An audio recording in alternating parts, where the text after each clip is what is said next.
welcome to the Modern Endpoint Management, and this is the OC Peter. Hi, Peter. Hi, how are you?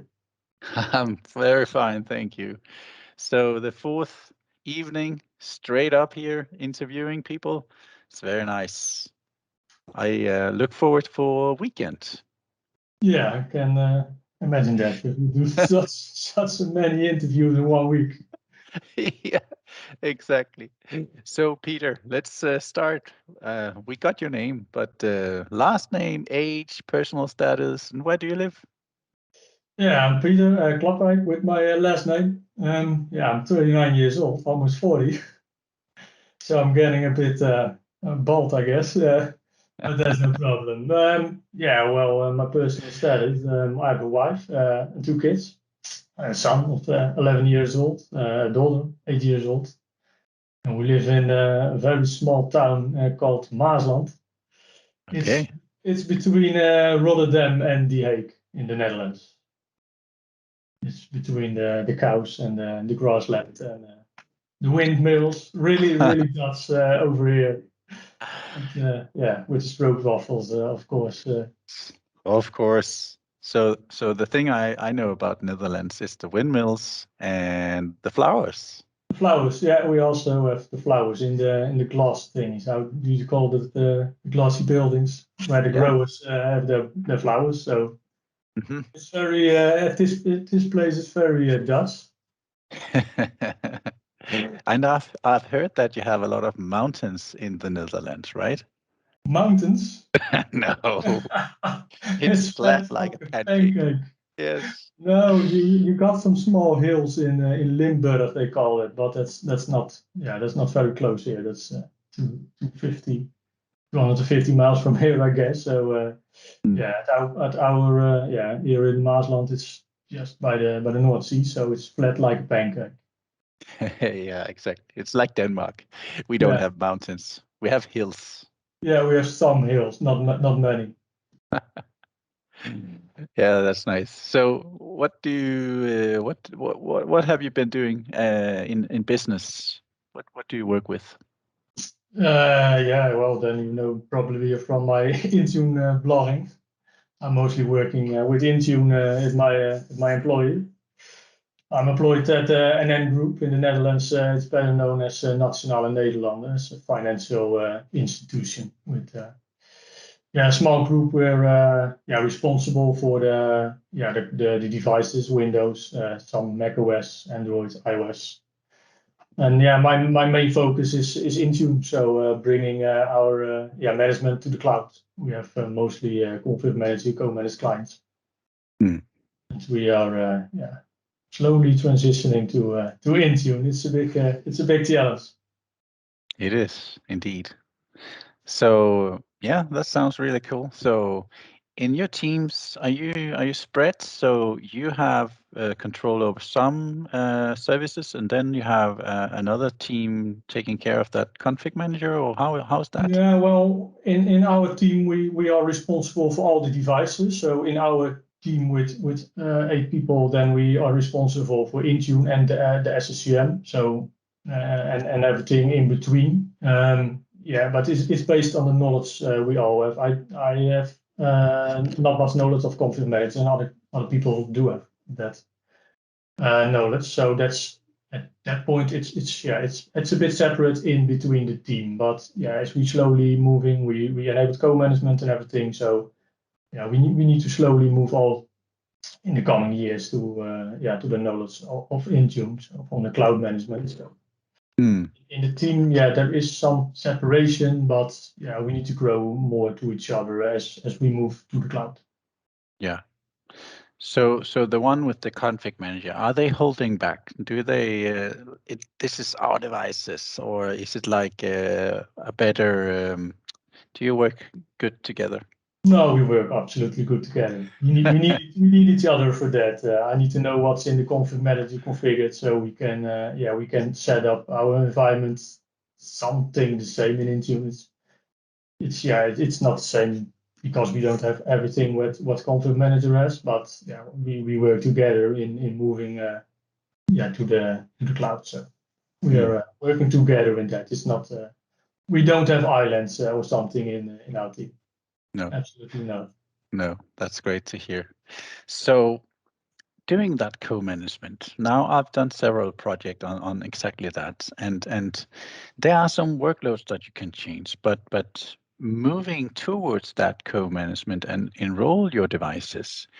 I mean, if you already set up Intune and you're already using Intune, for example, with configuration profiles for maybe some other Windows devices, now suddenly you introduce some config manager devices. Have you had that trouble where you need to analyze what happens to our co-managed devices once these configuration profiles apply, or do you use filters, or how do you approach that? Well, we haven't moved the config load, so we have that separate. So only for the Intune devices, we configured that in Intune. What we did move is the application load, because only when you target an application or make it available, then we can install it. So that's, you need to be careful to what you targeted it, but if you have your grouping correct, then that's no problem. What we did switch was the endpoint security load. We switched that a couple of months ago, so we now have for Defender and antivirus and all that sort of stuff. We have switched that load all to Intune. So all the devices, all Windows devices are managed from Intune. So in that we started with separate profiles for our cloud-only devices and our co-managed devices, but soon, we will merge those profiles because, we want just to have all our devices configured the same for the endpoint security stuff. Yeah. So at this moment, we have separate profiles, but actually it doesn't make sense to split it up. We don't see a lot of things between the cloud managed device and the co-managed device which are not equal. So we probably will merge that. Sounds really awesome. Sounds really great. So I would like to ask, how long have you been in the business? In the like IT business? IT business, I guess that's already about 14 years. Okay. It's a long time. I started a completely different business. I was in the transport. I was driving a truck and a smaller truck, and I did some planning. But after that, I moved to the IT. I started at the help desk, the service desk at a company near Maasland. I did that for about 3 years, and then I slowly moved to the sysadmin thingy, and then I moved to another company. So I worked at a few companies before I became what I am now at my current employee. That's super cool. So I guess all of the other OCs also started like help desk and other roles than the stuff they do today. So I guess it's a kind of developing and going up the ladder and making getting cleverer on services. I actually haven't even a real background in the IT. No? It's just a bit installing my own desktop at home, and then for some reason I entered the IT world. It was a bit coincidence, but that's fun. And then indeed start at the help desk and then move forward, climb the ladder. Indeed, but that's interesting, and you can grow and grow. We still need to learn, especially when we work with all the cloud stuff. It changes every month, so Every day. we need to keep learning. That's for sure. Yeah. There's especially here in November where we have Ignite, right? Everything is just exploding in new features. Yeah, indeed. I'm curious what they have to tell us next week. Yeah. It will probably long days with working at the day at your company, and then at the end of the day in Europe, then we switch on Ignite. Yeah. See what the people have to tell about. Tough. tough week for Europeans. Yeah, I guess so. But Yeah, it's yeah. probably harder when you live in more in the east. It's Yeah. a midnight. That's. But I But guess the yeah, most it's of the fun. sessions are recorded, right? So Yeah, indeed. That's yeah. Well, now it is virtual. Then we can all be at Ignite. But I've been once to Ignite with my previous employee, and I hope one day we can visit the US again for an Ignite, or at least Ignite on tour, or yeah, maybe us MVPs go to the MVP summit. oh, I'm looking I would forward to that. I would love to go to that summit. Yeah, that's for sure. I am. Yeah, last year, yeah, too bad we Yeah. couldn't go, and I'm still have my fingers crossed for next year, but I don't know. Let's see if they open up. Let's see. Yeah. So now that you are a OC and I know that you are MVP as well, how many hours do you put in weekly basis? Yeah, that really depends. I have sometimes it depends. I try to balance my work life with my private life, and now we are at home. That's more balanced. Hmm. I'm always at home, so I'm working I'm working at home. So, but there are also you sometimes sitting behind your desk, and the wife and kids are at school. So you Yeah. just stay behind your desk. Let's fix it. Let's fix that. But yeah, for the community, yeah, sometimes you have an idea, you want to write it out, you want to test that. So then 1 week you spend yeah, a lot of nights creating some stuff and testing it out and writing your blogs, and but yeah, the other week it's less. Then sometimes you have other things to do, and you need at least for me, I want to find a balance in that. Hmm. I have wife and kids, so they also want attention. Sometimes it's Yeah. can't believe it, but they will. Yeah, they will. And that's the same in the weekend. Yeah, sometimes it's a rainy Sunday, then we're all lazy, and I'm behind my laptop. The kids watching Netflix or something. Then you spend some more time. But the other weekend we go to the football and that sort of things. You go outside, so that's yeah, that really depends. But yeah, it's sometimes Hmm. takes some hours in the from your spare time indeed. And yeah, responding. People ask questions on Twitter, on LinkedIn, on your website, and yeah, sometimes I'm behind in responding that because I'm busy. But yeah, it takes a couple of hours in every week. That's for sure. Indeed. Indeed. So the football is it the new Robin or Van Persie? We will discover. Yeah, I don't know. My boy is 11 years old. He still wants to be a football player, but yeah, he's the back. He's in the defense, but yeah, he still says he's the new player for the Dutch team. So yeah, I'm Yeah. curious about that. But at this moment, he's doing fine at the local football club. Yeah. That's fun too. Yeah. You had to move to Amsterdam in Ajax club. No, absolutely not. No, I'm for the rival. So Ah, you're for the rivals.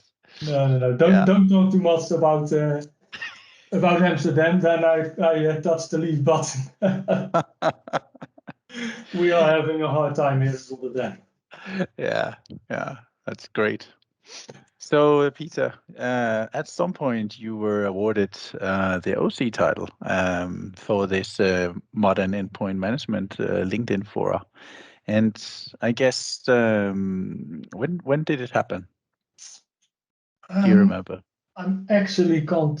Yeah, when Angel started with this, I don't even know for sure when that was. That's already a couple of months ago. I was not the first one, but one of the first guys who were yeah, invited to become an official contributor. But yeah, Hmm.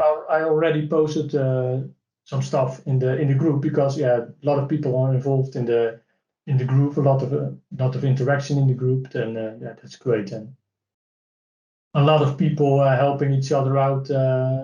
growing the network in this group. So that's great. We all have a focus on managing our devices, Intune, Config Manager, and that sort of stuff. So it's and the group is growing and growing with people who are interested in this. So it's a growing community. That's great. But yeah, I don't know. It's already a long time. I'm already involved in the group. Yeah, and it's really a active group, right? There's lots of groups, but maybe not as active as this one. Already counting 14,716 members as of today. And yeah, indeed, and I know that it wasn't that long ago that Angel posted something about we have 10,000 people in the group, but it's growing very, very fast. It's unbelievable. It's unbelievable. Yeah. And Angel is also doing a lot of great stuff for the group, right? The thing he just posted about Halloween, for example, right? That did you see that little animation he did? Yeah, I did. He's pretty handy with that. I should ask him to create something for my website around Halloween and Christmas.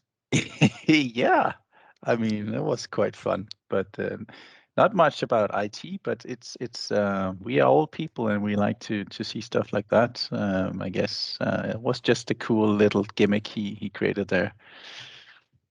Yeah. Yeah, indeed. So you already said a couple of words about the group so far, and yes, I guess you had like the same expression about the group as some of the other OCs. It's a very helpful community, and people are engaged, and very much is happening in there. And yeah, so if this group was not here, where would you seek the information otherwise? Yeah, that's a good one. I'm also very busy on Twitter. We follow a lot of people in the community, and yeah, we are. I guess we are lucky with that. We work in the endpoint management stuff because that's we see that with the MVPs, but also other people around the endpoint manager community. It's very very busy. So we have a lot of guys who making a YouTube channel, have blog posts.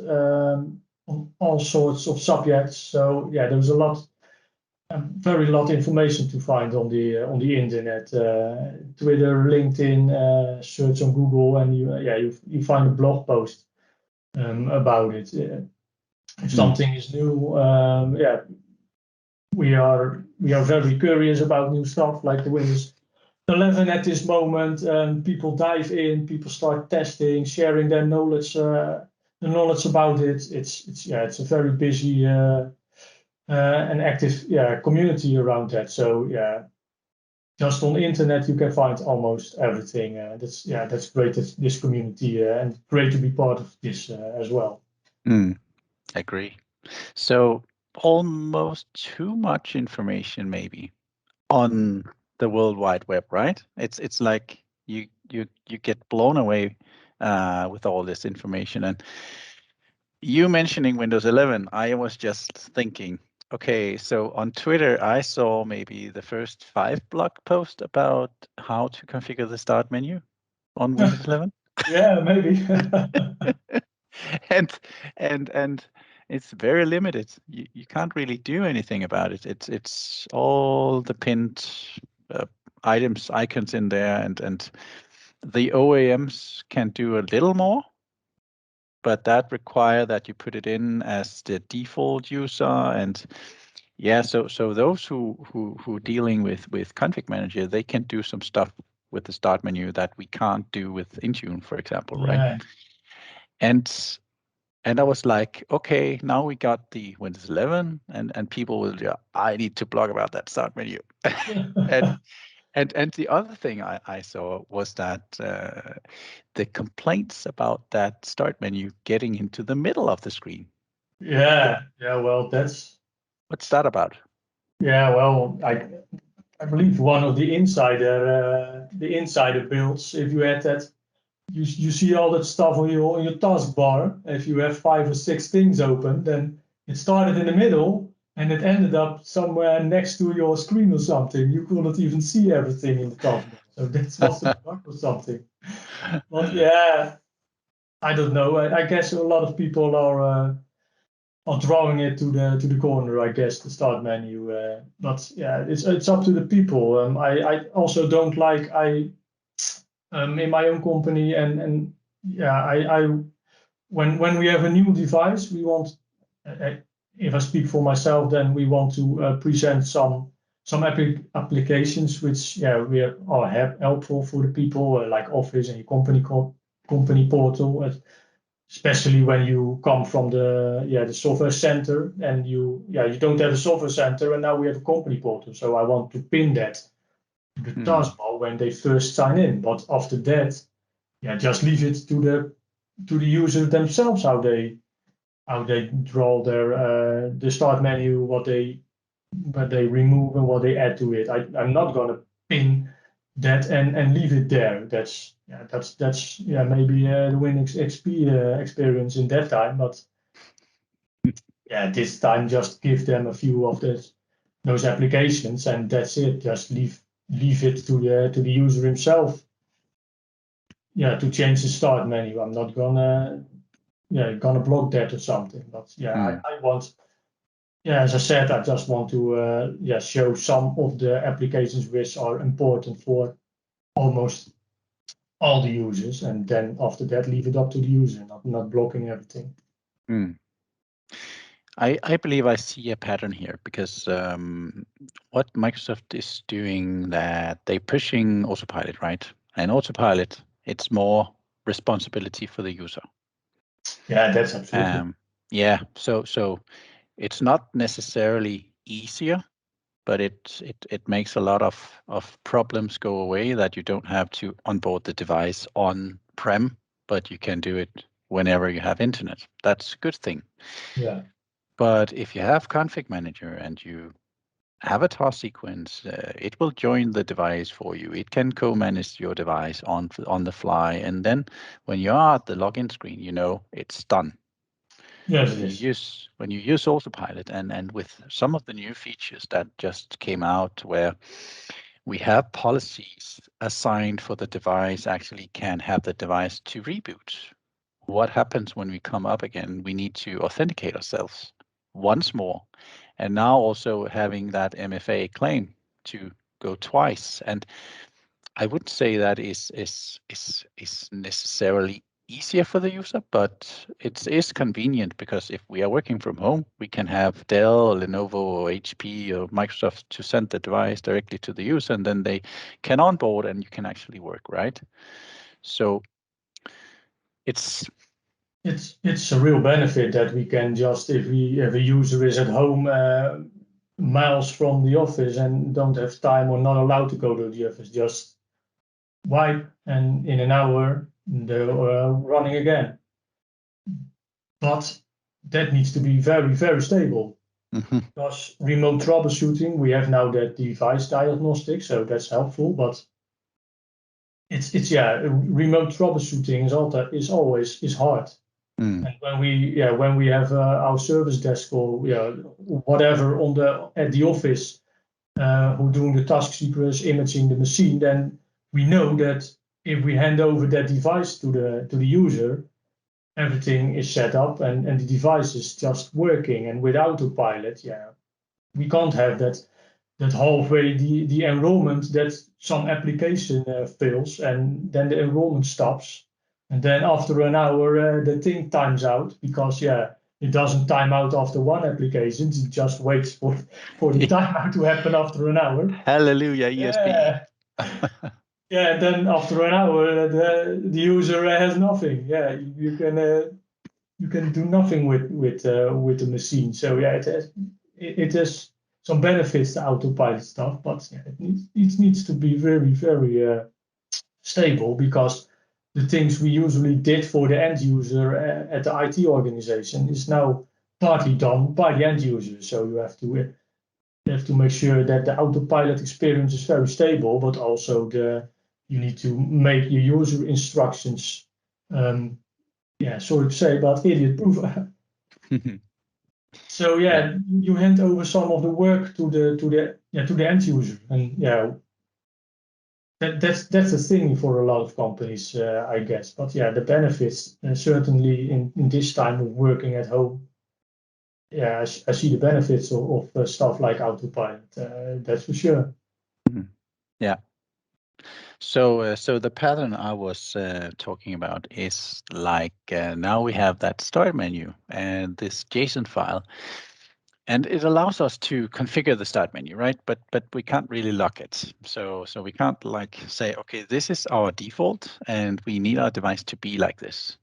And it's just a pattern that I just thought about. So we can configure stuff, but it's more up to the user how they want to have their the personal experience of their device, right? So Yeah, that's the opinion about it. Most of the people have a machine at home. They do the stuff on that machine, and just like the work machine, they have to be a bit the same for the user experience. Then it's not so hard to move to another machine. mm, That's so what so we talk so about. so yeah, exactly. So the thing that we decide now is that you are on a compliant device to work. So you're allowed to come to the cloud services, right? So we don't configure as much on the UI part, maybe not remove too many of these UWP apps in start menu. Um, so it's more like now we just say, okay, your Windows version can be like you want, but we control the security around it, right? And then we just leave all the other techniques for the user to decide what the UI is going to look like, what wallpaper they have, no screensaver maybe, etc. Do you agree on that? It's more like the essentials you control now. Yeah, well, that's probably what we are seeing in a lot of companies already for some longer time. I'm not gonna force wallpaper like you said. Yeah, we did that years ago, but now just leave it up to the user, and that's the same with the start menu and all that sort of stuff. We need to make sure that the security things are in place, like BitLocker and your Defender and all that sort of stuff. That needs to be in place. All the other things leave it up to the user as much as possible. But that's not something from this year. That's already for longer. That's already been going on for a few years. And Mm, I'm happy with that. We need to make sure that the device which they are working on is secure, and for the rest leave it up to the end user. They need to work the whole day on that machine, so we're not going to limit them in their user experience. I'm glad that's the same thought that our employee just leave it up as much as possible to the user how they experience it. mm, yeah. So I guess we've covered pretty much what tech areas you like to cover, right? So Autopilot, Intune, all the modern stuff. But what about Azure Infrastructure? I guess when you work with Intune, stuff like group policy preferences and those really good stuff about being on-prem. Um, there's some caveats here. Yeah, How do we solve those things in the cloud? yeah. Well, we see that we don't have really much group policy preferences, but we see we miss on security thingies. We just miss some things. We miss some settings, for example, and then it's just some scripting with proactive remediations and that sort of stuff. Mhm. And we end up with that. Because that's most of the time the thing we use for that. Just a small script to put in a reg key or something. I'm Mm. happy we have that since some time, so that we don't have to use the PowerShell in Intune, because that runs one time, and the proactive remediation, it runs daily or a couple of times a day. So that's a pretty plus. Then we have that. But yeah, we don't have really much group poly preferences in place. No.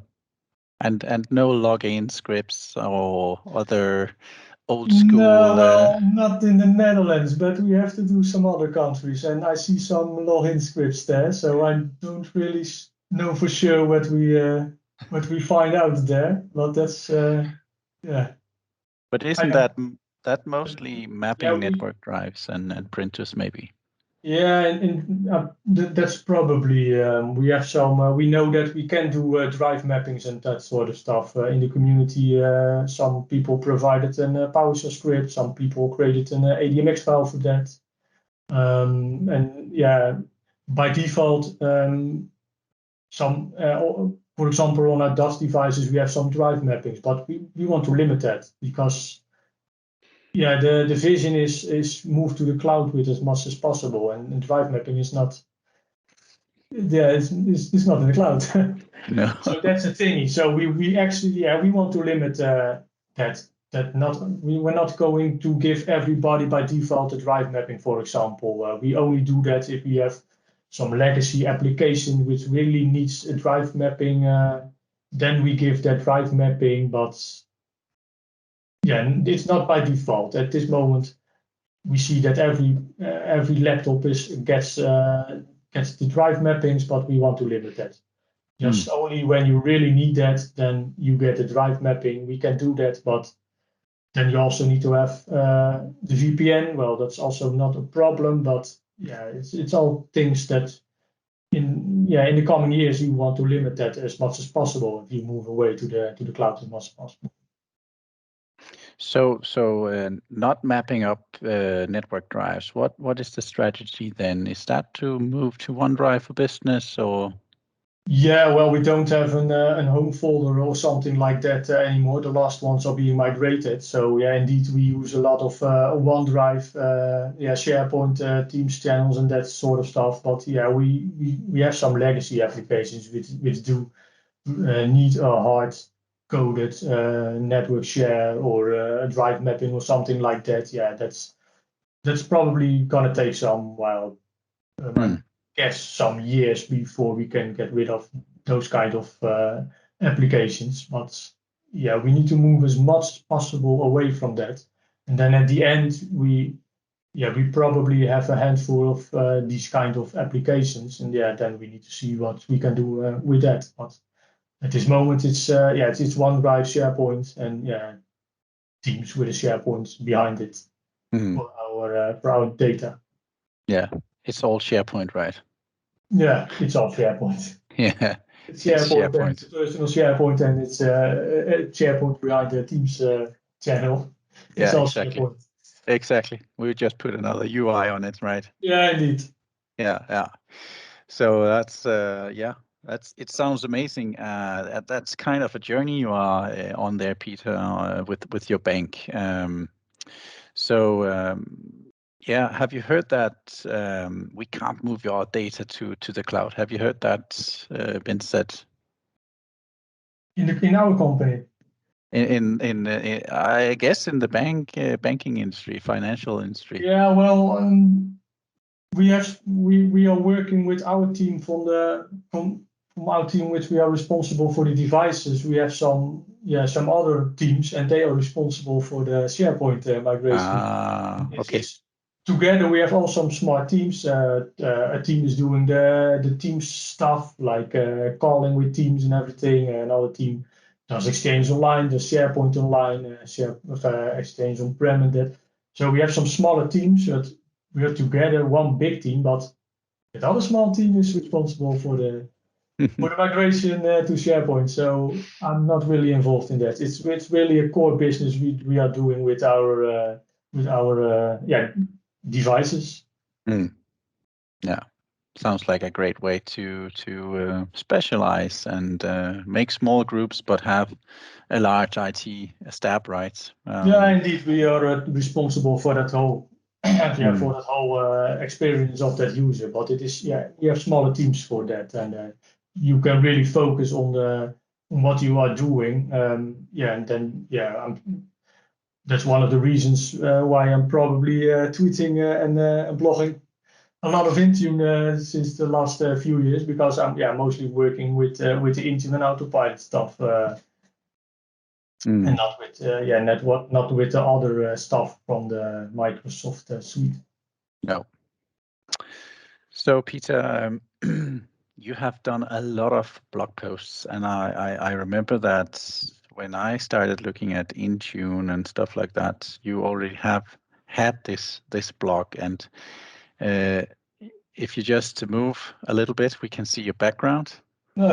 Yes, in the cloud 24/7. So that's your blog, right? Yeah, indeed. Yes, and I remember that I used that a lot to look at your publications, and I thought, wow, this dude, he's cool, and what a cool name. So if you should name 3 publications that make you the proudest, or that you've spent a lot of time getting down on paper, do you have some you could maybe say a couple of words of? Yeah, that's indeed a hard one. Well, let's use the one which still gets a lot of views, because for some reason people are still managing Google Chrome with Intune. It's sometimes a challenge because we still need to use that custom OMA URI thingy, and that's certainly when you start with managing your devices with Intune. That's a challenge. The custom policies. I'm glad we now have the settings catalog, which for Windows, moving more and more settings to the settings catalog. But for third-party apps like Chrome and Firefox, we still need to use the custom OMA URI. We need to upload the ADMX file in the policy. So I see that is still one of the most read articles on my device, on my website. So yeah, probably a lot of people are still struggling with that, and I hope that one day Microsoft makes it a bit more easier to just upload the AMD files to the Intune portal or something, and that it gets a bit easier for the end users. But till that time, probably this is one of the most read articles on my website. So yeah, that's one to discuss here. That's pretty amazing, because on the on-prem system, and now we have a new Windows 10 or something custom like Chrome, it could be, and you want to create a GPO for that. You should also get that ADMX file, right? And you should put it into your repository, and you should load it into your GPOs. So there's really no difference between Intune and the GPO. Here you just ingest it instead, right? Yeah, so indeed. that the MDM engine actually can translate these settings into something that the device can use. Yeah, indeed. And then you have all the separate settings you need to pick, and then you create that OMA URI in the correct string, and then you need to see how the value is, and that's a very, very big challenge for a lot of people. That took me some time to understand how that did work. And it's still struggling to get that. I get still get a lot of questions on that article. How is this setting done? How is this setting done? And yeah, it's just hard. And I hope that some of the people are watching this video to make it easier for us, because it's a struggle. And we see that for Chrome, for Firefox and that sort of stuff. People still use these browsers a lot, but still also want to control that, like we do with Edge, for example. But yeah, it's hard, and it's hard to understand how the OMA URI does work, and how you need to build up the string with everything in it so it does work. So that's it's hard to understand, and that's probably the reason. It's read a lot of my on my website in these times. But now you're helping these people around with ingesting these ADMX files. So that's nice. That's a that's big help. nice, but I also And want it to be more easy. Just upload it to Intune, pick your yeah, settings, and then you're fine. I will send this interview directly to Mike so you can see. Mike, do something. Put it into the settings catalog, please. Yeah, something like that, for example. Yeah. That would be nice. And I think he will make a lot of people happy with that. Yes, and that's what Intune is all about. It should be simple, right? Yeah, indeed. You have a GUI, so you have the portal. We are just clicking around and putting our settings in place, and that's it. That's the only thing we do, isn't it? Exactly. So yeah, that's nice. Any other blog that you remember? Otherwise, I can help you. Yeah, then you do one, and then after that I do one. Okay. That's fine. Okay. So the Kiosk blog you did, that was quite amazing, I think, because I had a customer who needed that kiosk set up, and I mean, dealing with that self-assigned autopilot, which is in preview or was in preview, it was kind of hard to actually test the stuff because you needed this physical TPM chip. So you can't really do that autopilot test on a Hyper-V. So you had to have this physical device, and I didn't have that. So it was quite hard for me to actually do the setup and try it out, etc., etc. So I read through your blog and I tried to remember it, and then went to the customer and I implemented, and it worked. Yeah, great. So That was yeah, great. so you really saved me on that Yeah, kiosk. that's great. So thank you Yeah, very well, much. that's indeed that's hard to test the kiosk thing. Yeah, we have a very small number of kiosks ourselves. We were working on it last year, but yeah, then we all sit at home. So yeah, what would we do with a kiosk device at the company? So it was put back in the fridge, that setup. But yeah, it's a thing, and indeed you need to test it on real hardware. So I'm glad that I have some laptops. Well, at this moment I brought it to my home to test some hardware. But yeah, indeed you need to you need a real device to test the enrollment thingy when you don't have a user. Then yeah, TPM is a thingy, and then for testing, and yeah, it had some challenges. I don't know what you are running on the Kiosk device. I needed to run ads on it. Mm. And in the beginning, we only had the old ads or that Intune browser thingy. Yeah, And then we got the new ads. So I want the new ads on my Kiosk device. I'm only working with new stuff, so I want that. I want the new ads browser on my Kiosk. So exactly. that was a bit challenging how that all ended up. But yeah, we also have a couple of devices running in Kiosk mode. It's just a real small number at this moment, but it seems to do the job at this moment, and Yeah, it does what it I, does. I remember I ended up creating a multi-app kiosk mode because exactly because of the new edge. It was right in the middle of the period, changing from the old one to the new one, because I've set up the kiosk for them and then it stopped working, and I saw, okay, it's because that they upgraded Windows and the old edge went away, and then the profile didn't work anymore. Yeah, indeed. Yeah, well, it was pretty fun because after some time, I got in contact with a program we were running with the company with Microsoft, and then I got in contact with somebody from the development team. I can't really remember if that was from the ads team or something, but We had some email contact, and how should we run the Edge version? Yeah, we don't have it really supported and everything.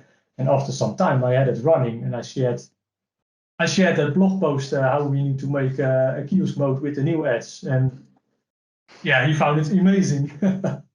Somebody from Microsoft sent me an email back. So, well, this is pretty cool. And I didn't think about it, how to run that thing and how to automatically start and everything. So, yeah, we actually were already developing some stuff which, wasn't really supported probably by Microsoft. But yeah, it does the job. It runs fine. So just use it. But it was pretty fun because I asked him how should I do? Should I start? Automatically start the Edge browser, and yeah, it was a bit challenging to get everything in place. But after some time and trying this, trying that, and yeah, just trying some stuff, and then finally, it did run fine. It started the Edge browser, it loaded the website we wanted, and it was something, actually to celebrate, because even the guy from Microsoft didn't know how to solve that. It was pretty fun that to develop something like that, because I believe this, if I remember correctly, was from the Edge development, and he didn't have much experience with Intune, so he didn't knew what we were able to configure with Intune. So it's a bit emailing to the guy, and then after some time, it did work fine. And share the knowledge with him, and I don't know if he did something with it, but it was fun that he found it pretty cool that Windows at that moment was running in the kiosk with the Edge browser he developed with his team. That was pretty cool. But yeah, then we need to share it with the community, of course. And yeah, I'm glad that at least I helped you with that, with your customer. yes. So thank you very much for that. Yeah, you're welcome. So I guess that'll be enough. If the viewers of this show want to see more on the blog post, they can just visit your blog, right? And we'll post it in the YouTube channel where we have this video. So Peter, before we close down the show, so any tips or tricks that you want to pass on to the viewers? No, just if you are working with Intune, just start with it. Open up a test tenant. You can get a developer tenant for free that contains Intune.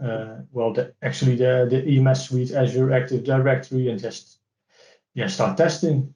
Spin up some virtual machines on your Windows 10 or Windows 11 machine, and do some Autopilot stuff, and read the community articles. If something doesn't work, contact somebody for the community in our group, Twitter, LinkedIn. You find great people in the community who are always willing to help to solve any issues, to answer questions. That's all how we probably started, just testing and reading blog posts, contacting people from the community. It's very active, and we all help each other out, and that's for sure. Yeah. So that was about 10 tips. So yeah, well, that was really great. So Peter, thanks a lot for this interview, and thanks for interviewing. Yeah, have a nice evening. Yes, have a nice evening.